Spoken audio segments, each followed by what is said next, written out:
Hey guys, welcome back to the week 4 recap. This is Champions Corner. No facts, all opinions. My name is Matthew Carver. With me is Mr. Jeff Chewy Hastings.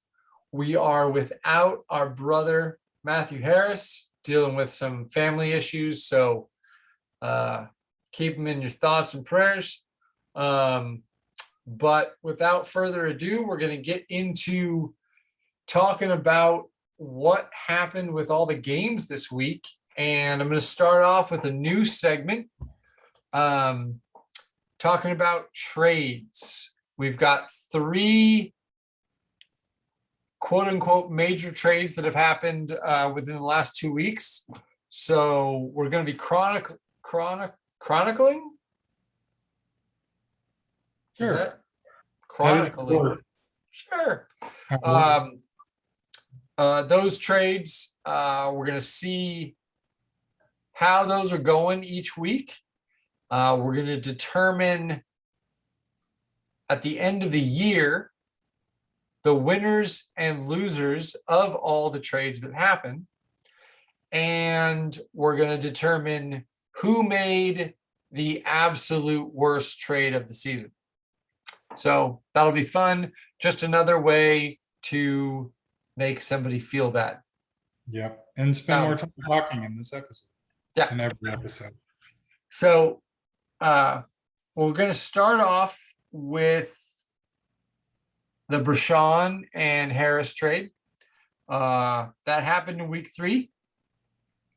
In week 3, Brashawn got Melvin Gordon, Travis Kelce, and Sammy Watkins, and he gave away DeAndre Hopkins and Zach Moss. So in week 3, Harris only started one of the players that he drafted or traded for, DeAndre Hopkins, got a whopping 3.6 points.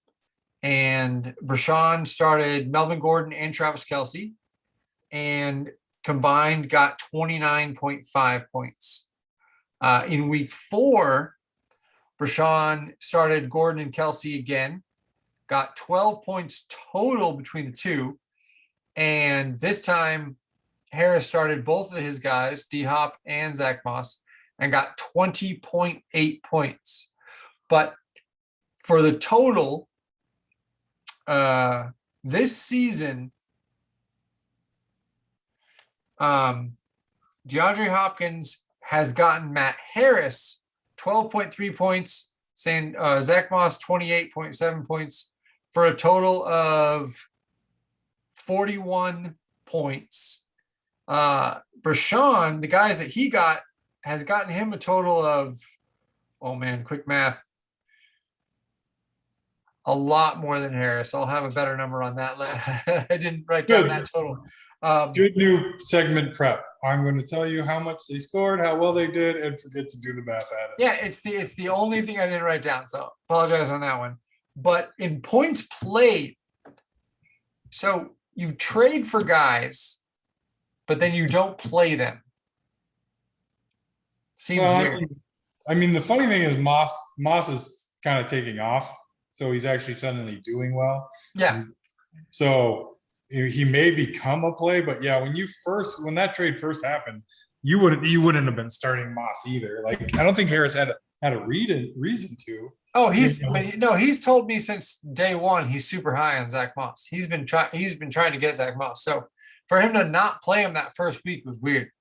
I mean, and Zach Moss has outscored DeAndre Hopkins both weeks. So it's true. But yeah, as far as points actually that have counted for their teams, Brashawn has played 41.5 points and Harris has played 24.4. So currently, Brashawn is dominating Matt Harris in that trade. Yep. Next, we'll go to myself and Corey.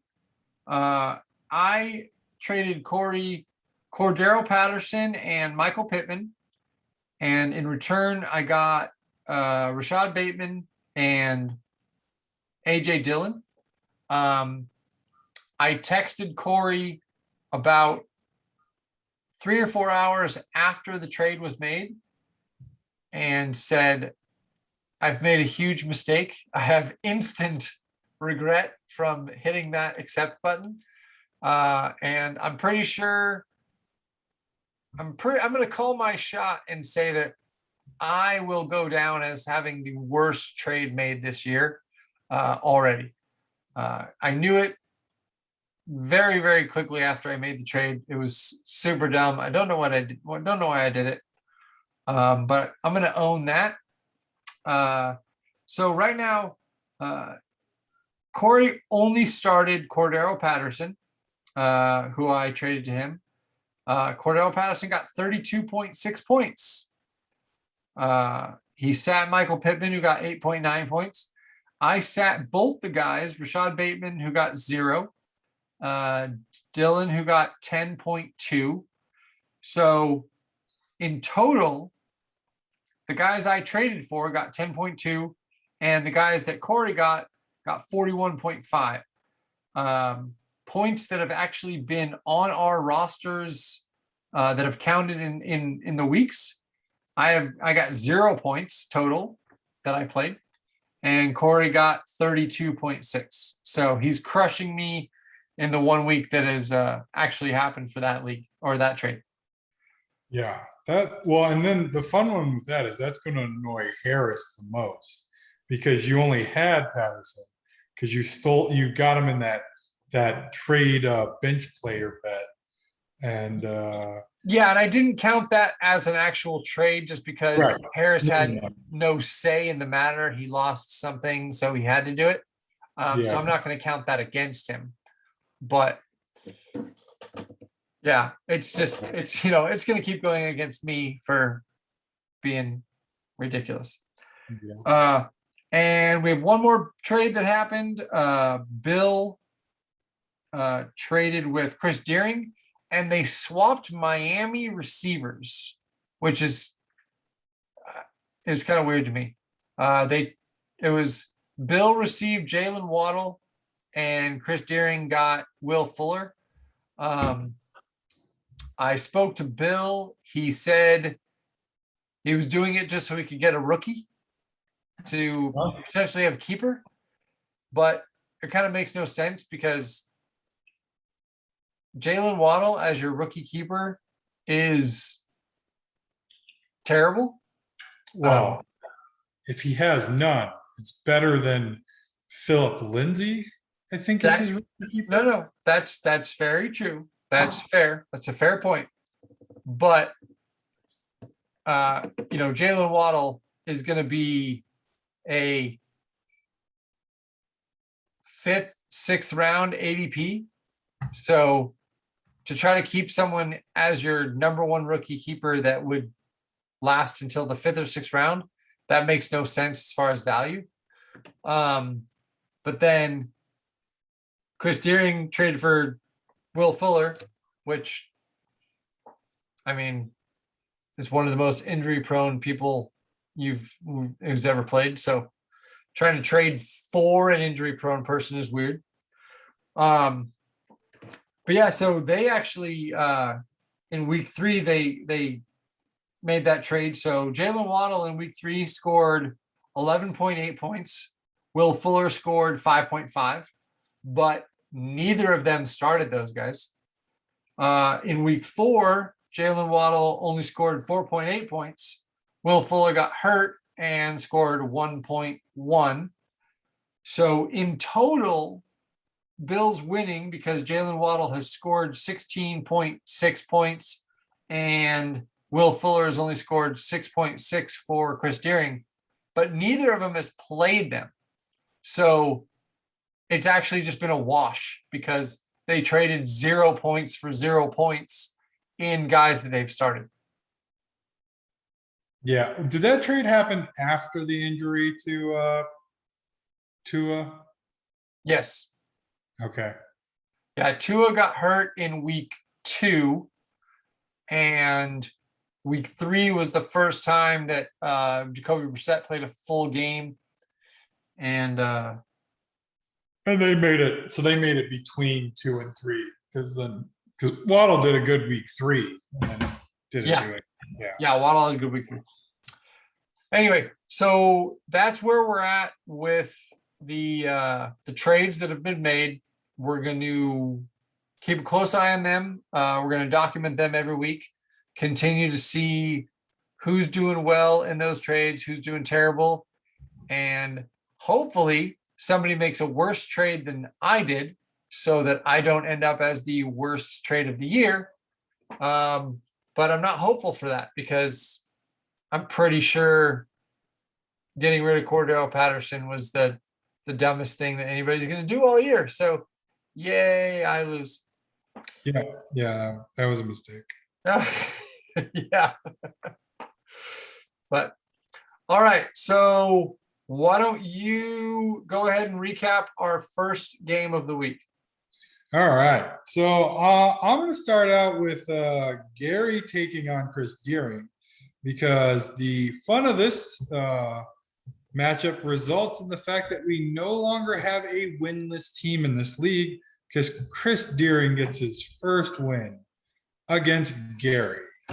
And I believed in Chris. I was the only one to pick him. I believe in you, Chris Deering. I believe in you. Yep. So Chris managed to outscore Gary by just over 11 points. Gary getting pretty much all of his points from his quarterback and his kicker, or half of his points realistically.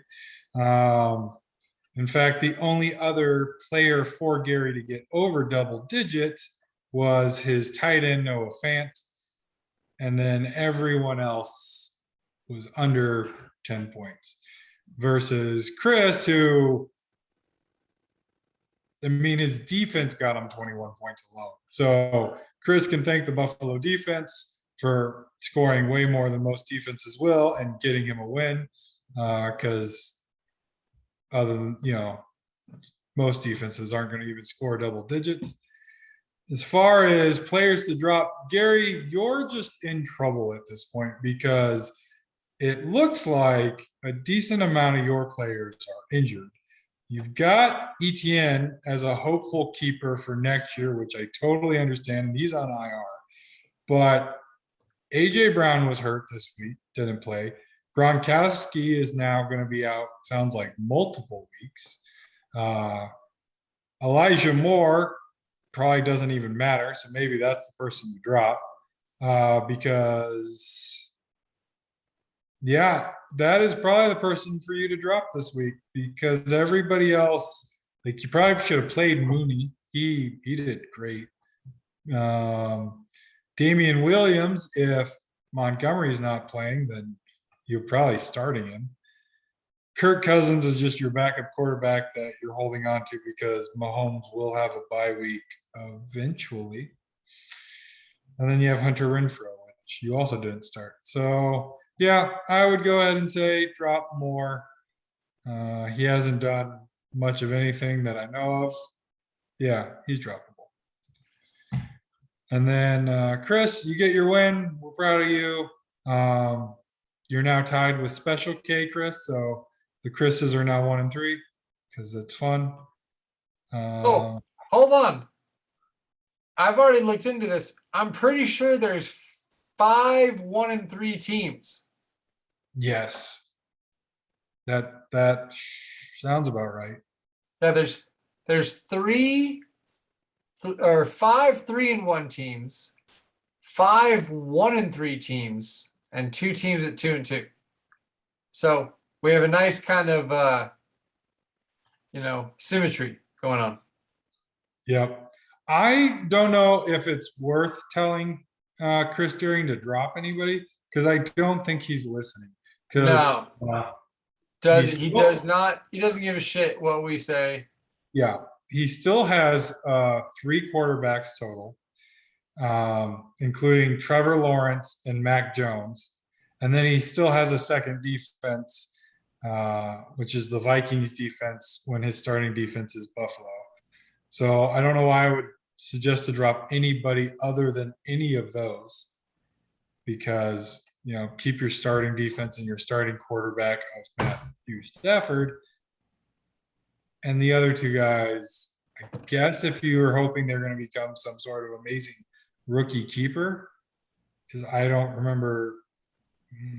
Think is this rookie keeper Metcalf? Must be, right? Yes. Yeah, you're probably still keeping them over either of those rookie quarterbacks next year. So that would be my recommendation for Derek, but congratulations on the win. We now no longer have somebody that hasn't won, and even more amusing, Gary is in last place because of point totals. Who lost to Gary? Don't remember. But why don't you do yours and I'll look it up real quick. All right. Because that might be worth a card punishment to lose to a team as bad as Gary's this year. Let's see. Week 1, he lost by like 2 points to Spear. I'm gonna guess it was a week 2. It was Bill. This was back when we were making fun of Bill for sucking. Bill put up less than 70 points. Bill. Gary got 100.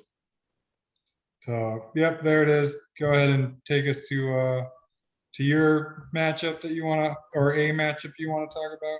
Yeah, wow. I'm gonna talk about Bill and Richie. Just an odd situation.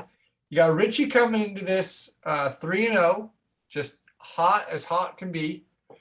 Bill was 2-1, but he had one of the lowest total points for in the league, like either the lowest or second lowest.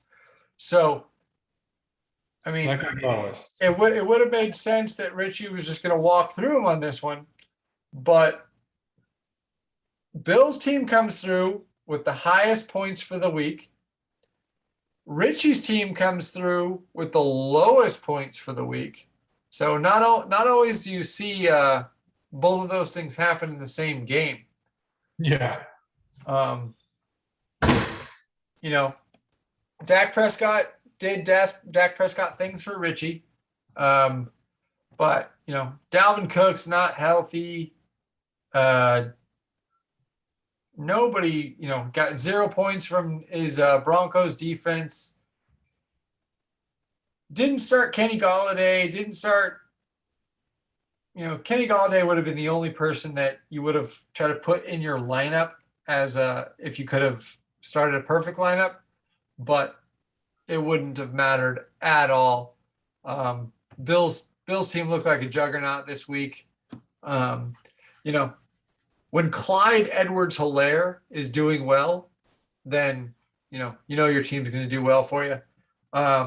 Bill got -6 points for his defense and still put up the most points for the week. You can go ahead and thank Tyreek Hill for putting up 45 of those points. But yeah, I do want to say one thing, Bill. I know you probably dropped Mike Gesicki, who's actually doing pretty well, because I kept telling you that Mike Gesicki is trash and you should drop him. So, but the tight end that I told you to keep, Jared Cook, 16 points this week. Jared Cook will continue to be good tight end.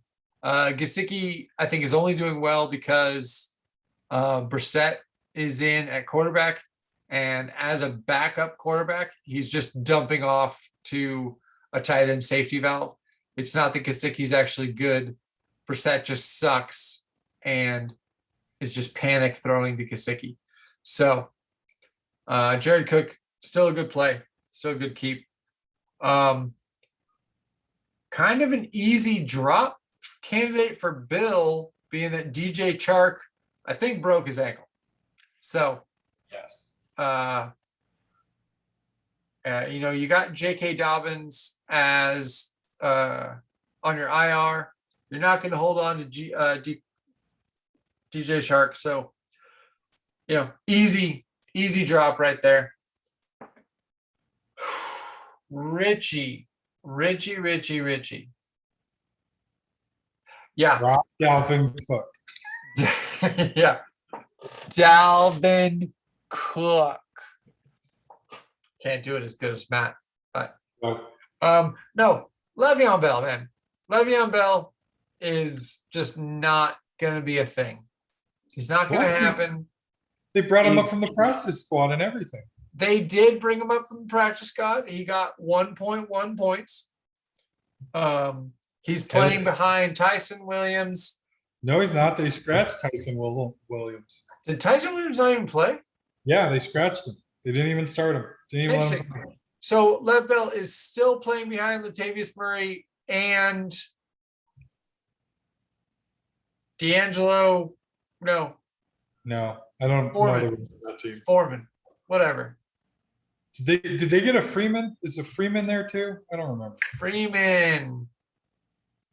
Yeah, I don't know. Those 3 beers from before are still kind of making me loopy. So whatever. Lev Bell is still the 3rd running back in that situation. He's not going to fire. You can easily drop him and not worry about it. Moving on. Who's your next game, Chusif? I get the lovely 1 and 2 Matt Nielsen versus the 1 and 2 Nickelback fan Brian Spear. And Brian, as we all know, did very poorly this week because he owes so many in bet ounces. So the fun here is that Matt Nielsen, who, I think we gave crap to early in the season or after at least the draft, has Jalen Hurts, who does put up fantasy points, and then Derrick Henry, who will eventually score a lot of points in every fantasy game. Like, it may not be in the first or second quarter, but by the end of the game, he'll get you all the points you needed. He's also got Scary Terry, who has got a decent relationship with Heineke, and they're still putting up good amount of points.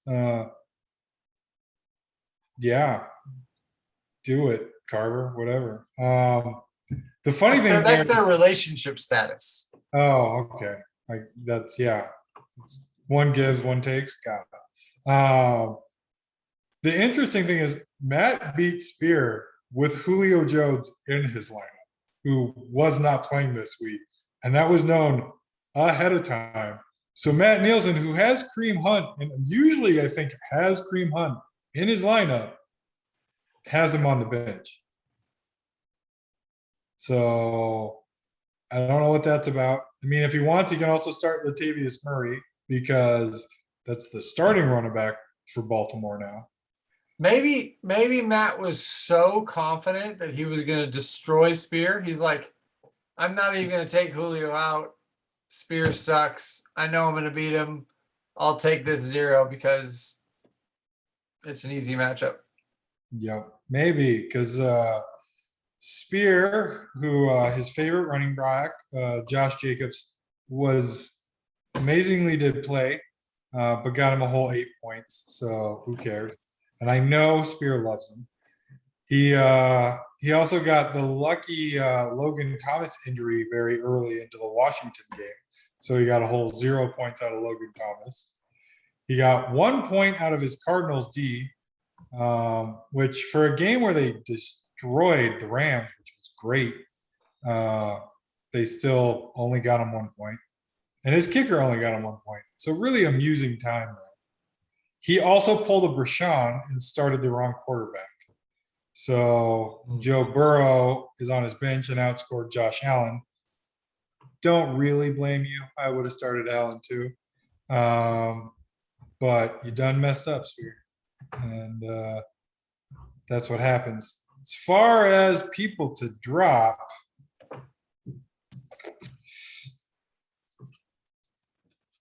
I don't know on Spears' team. Because he's got no one on the IR, so he's probably not going to drop anybody this week, depending on where the injuries fall for Logan Thomas. Yeah, he's probably going to hold on to everybody he's got. The closest to a drop is I wouldn't drop him, is Tim Patrick, and that's only because Bridgewater got hurt. And so who knows how good Denver will be if Bridgewater is out for any real time. As far as Nielsen goes,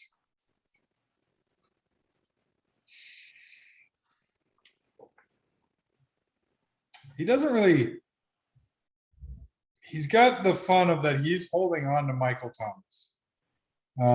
And then he's got Michael Gallup on IR.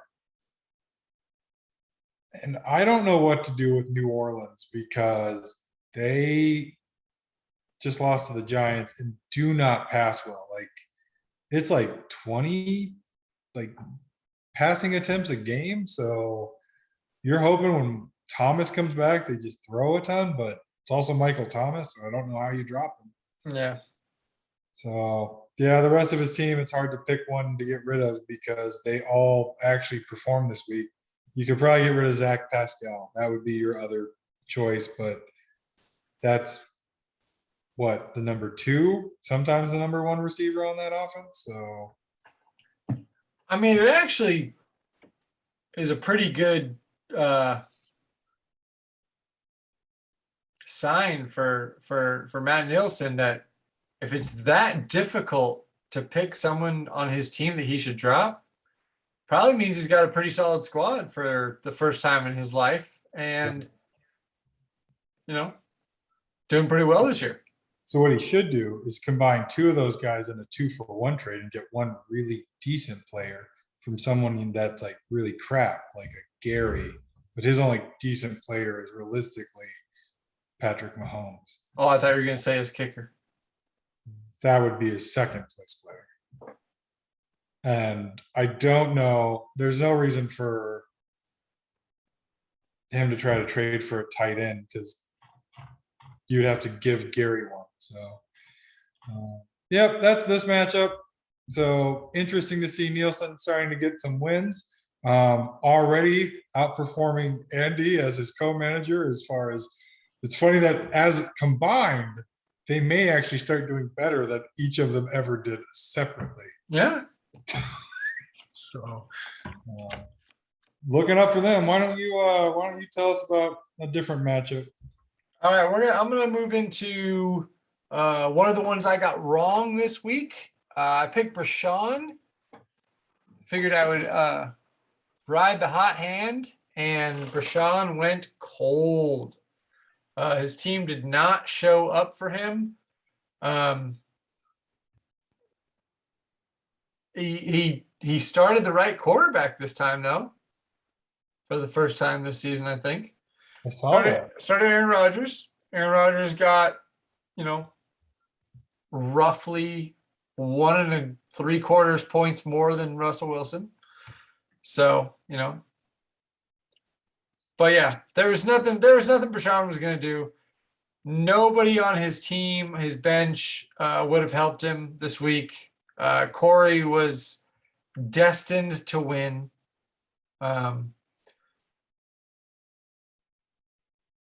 Yeah. I'll take a lot of the credit for that, for trading him Cordero Patterson, who got him 32 points. So Corey, you're welcome. You can get me back later. But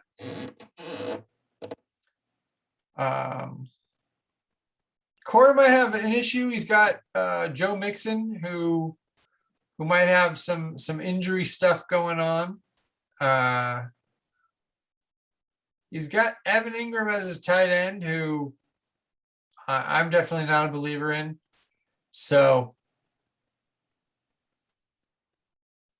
holding on to Sterling Shepard in the IR when you can put T. Higgins in your IR, I think. I don't know. Who knows?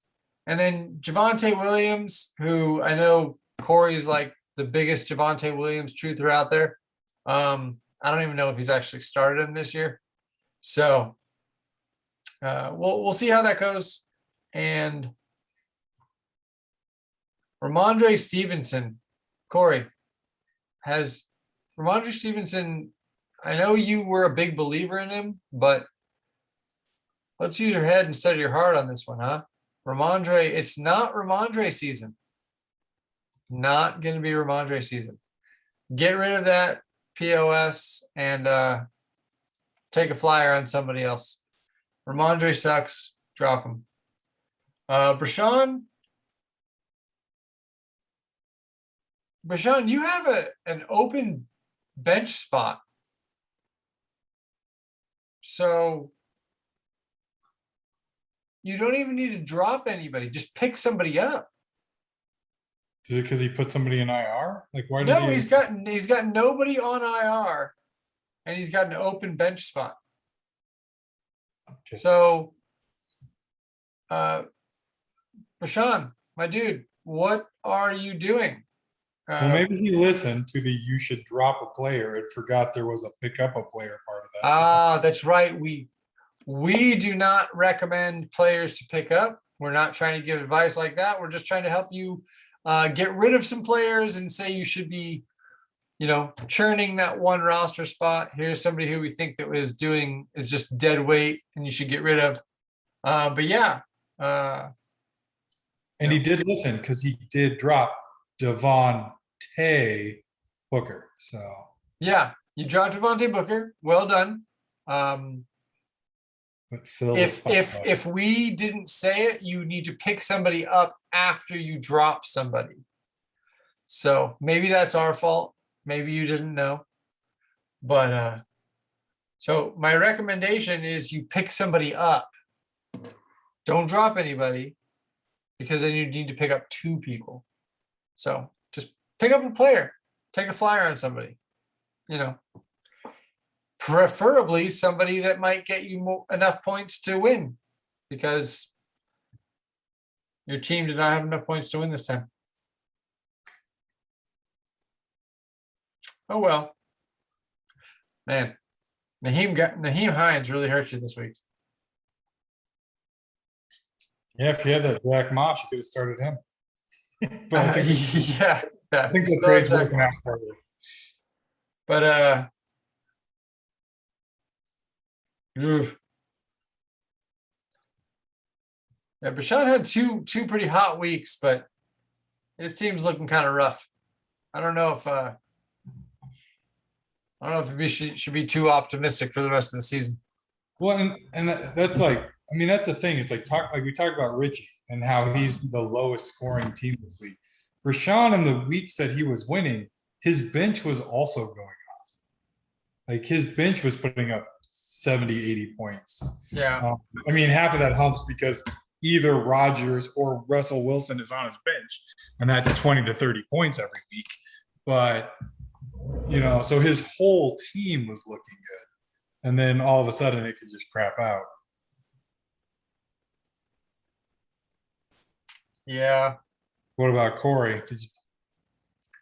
Well, hit the wrong button. Corey, I thought I already Maybe. I don't really listen to you. Ramondre Stevenson. Corey needs to drop Ramondre Stevenson. I remember all that. That was terrible. And then it's accurate. That's the person to drop. Maybe. Because it's the Patriots. Well, I'll tell you, for the season, Ramondre has negative 0.4 points. Yeah, that would probably be the person to drop. Yeah, 4 weeks. He's been in 1 game, and he has negative 0.4 points. Yeah. So that's probably the ultimate drop candidate. Yep. All right. Should I move on to my game? Yeah. All right. So the last one I have to present is, of course, my victory over the blah, blah, blah, something amount of championships, Matt Harris, who is now 1-3 because he lost to me by almost 50 points. So there was just no hope for him. In fact, take a guess at how many of his players outscored one of my players. 1. There you go. His kicker outscored my kicker. Got it. His defense cost him points. That's entertaining. Technically, his kicker, I think, may have outscored some other players, but slot to slot, the kicker is the only one he outscored me in. It's not looking good for him either, because like his bench, there's no one on his bench that he could have put in to remotely even get him like a bunch more points. It would have been like 2 or 3 per the slot he'd fill in. If he's gonna drop anyone, I don't know. It might be Tony Jones Jr. From New Orleans because I think he got hurt this week. But then again, depending on the injury, you could just drop him in your IR and you have a free slot. He's holding on to Justin Fields, which is, I get it, it's a rookie, but he's getting better, but he looks like garbage. So as good of a friend as Harris is, it is good to see him lose, especially when it's to me. And then even better because of how much he likes to talk about how much he's been winning the league. So I'm all for him sitting down near the bottom for a season, especially if he can do it really close to Gary. You know, that would just be enjoyable that him and Gary can share, you know, maybe the bottom of the league, just be entertaining. As far as my side, like my team just across the board did pretty well. I still have decent drop candidates though, because I have 2 of the Las Vegas running backs that aren't Jacobs, both being fairly worthless if Jacobs is playing, because why they paid Kenyon Drake any money to make him a kick returner and maybe throw him a ball makes no sense. And then Peyton Barber is the backup, but oddly enough, he was the one that got hurt tonight. So he'll probably be the guy I drop. And then just on top of that, all of a sudden Baltimore does not like Tyson Williams and scratched him. So yeah, I've got 3 guys on my team that I could do whatever I want with. So maybe I'll drop all 3 and go looking, but probably only drop 1 because I don't think there's that many good pickups this week. I don't know. I haven't done the research. I haven't listened to the podcast. Haven't just looked at, you know, what's actually available. All right. Why don't you finish it off, Carver? All right. In the nail biter of the week, I was victorious over our boy Special K. He needed Chris Godwin to be Brady's favorite target in the Sunday night game, which did not happen, thankfully. So not only did I beat him this week, but I beat him in the weekly bets where he has bet me in perpetuity that I will lose every week. And I've accepted that bet. And so far I'm 2-0. So you're welcome for the excuse to keep drinking, Chris. Although you don't need an excuse to keep drinking. You were just going to do it anyway. But so we had the closest game this week. Man.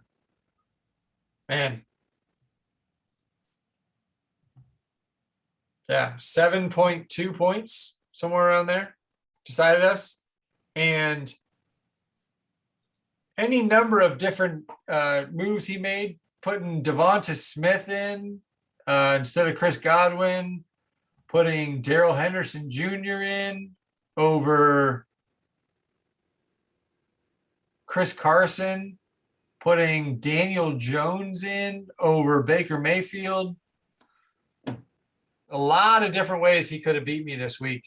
He just happened to play the wrong guys, and I played all the right guys. So I got lucky, but I'm fine with that. My team, gosh, still hurting from that Cordell Patterson loss. Still think it was a stupid thing for me to do. I'm going to be kicking myself, especially since, you know, Christian McCaffrey is injured. I think Christian McCaffrey is not injured. I'd be a little bit more okay with that because I do like the upside play with Rashad Bateman, hopefully coming in and being Lamar Jackson's favorite target, hopefully. But I really should have held on to Cordell Patterson until McCaffrey came back healthy. But we'll see. I just got to keep surviving until then. Did you need that trade after McCaffrey was hurt? Oh yeah, Okay. yeah. It was really dumb. I made a very, very bad choice. Who offered it? I did. Was it after doing this video and having to pay up all your shots at one time? No, it was I asked Corey what he wanted for Rashad Bateman because I really wanted Rashad Bateman because I have this delusional idea that he'll become the number one wide receiver in Baltimore this year. And I wanted to stack him with my Lamar Jackson quarterback. I think I'm too obsessed with the stacking idea. So and I had him give me AJ Dillon because just the running back depth. Yeah, running back depth. If Aaron Jones ever gets hurt for Green Bay, then AJ Dillon can just step in and mop up that, and I have something big. And I don't know. I traded away Cordell Patterson, kind of hoping he was a flash in the pan, and that Bateman and Dillon had some big upside maybe later on in the year. But it looks like Atlanta has really realized that Cordell Patterson is a really special weapon that they'll use all the time. And who knows with Bateman and Dillon. So I'm hoping I have enough other pieces to make me relevant. But, you got guys scoring 165, 150, 130 points. I don't think I've scored much more than 120 at the most. So I'm definitely hurting, but hopefully McCaffrey comes back and I keep getting lucky. But yeah, as far as drop candidates, for Mr. Chris, man, Daryl Henderson's back healthy now. I don't even think Sony Michel, when Daryl Henderson was out, did all that much to, if Daryl Henderson was to get a season-ending injury, Sony Michel didn't prove that he could get you a ton of points anyway. He's got Trey Sermon, who is still a toss-up between him and the guy I have, Elijah Mitchell, to who's going to get that starting Niners role. Devonta Smith, I think, is the number one wide receiver in Philly, so you can't really get rid of him. Chuba, as long as McCaffrey is injured, you've got to hold on to Chuba because, as we know of last year, the McCaffrey injuries can linger, and Chuba could continue to get more and more work. Daniel Jones has been playing really well this year. I think he's actually playing outplayed Mayfield at least 3 of the 4 weeks. So yeah, I think process of elimination, to me, I'd get rid of Sony Michel from Special K's team. As far as myself, I've been really holding out hope for Brian Edwards. He's a guy I was really high on coming into this year, but either he's not doing it or Gruden hates him because Gruden just targets Hunter Renfrow, Henry Ruggs, Darren Waller, and Brian Edwards is just a huge afterthought. So I think I've got to let go of Brian Edwards, even though I think he's a great receiver. It's just not happening this year. So, and everybody else on the team has got so much potential that I've got to hold on to those guys just to see for a couple more weeks. So that Brian Edwards spot just going to keep getting churned week after week until I hit on somebody or somebody else gets hurt or proves that they're not going to be the guy. But that's kind of the thing. So one last thing we didn't cover. Me and Harris have a year or a season-long bet of who will have the most fantasy points at the end of the season, Robbie Anderson or Terrace Marshall. And as of right now, Robbie Anderson has 27.7 points, Terrace Marshall 14.8. So he's winning on that one. And I got one more thing to say, but you have anything else before we end this, tree? For anybody that does not like the name they got for losing rivalry week, I believe you can change your team name back. That's true. I will not, because I've only won since getting this name. So that's just bad fantasy karma. Change your name on a win streak. It's like shaving or something, right? Do you think Brian should or Bill should keep Brian's little cum slut? I mean, it's working for him, isn't it? Like, did he win last week too? Yes. I mean, he must, right? Because he's a 2-1 team. So he like me only lost rivalry week. So yeah, I would recommend you stay as Brian's little cum slut, Bill, because it's working for you. I'm pretty sure Spirit likes that as well. Yeah. All right. And if anybody is watching the end of this video, which slim to none chance on that, but if you have any suggestions of things that you want us to talk about, issues you want us to cover, or any kind of ideas of things that you think would make it a little more interesting or useful, let me know. Put it in the WhatsApp, write it in the comment on YouTube. But yeah, if there's any suggestions, we'll cover that and give you our thoughts on those kind of things. So, but that wraps up our week 4 recap. We've already chosen our picks for next week, so that's going to end us. So everybody have a good week, and good luck to everybody that's not my opponent. Ditto. All right.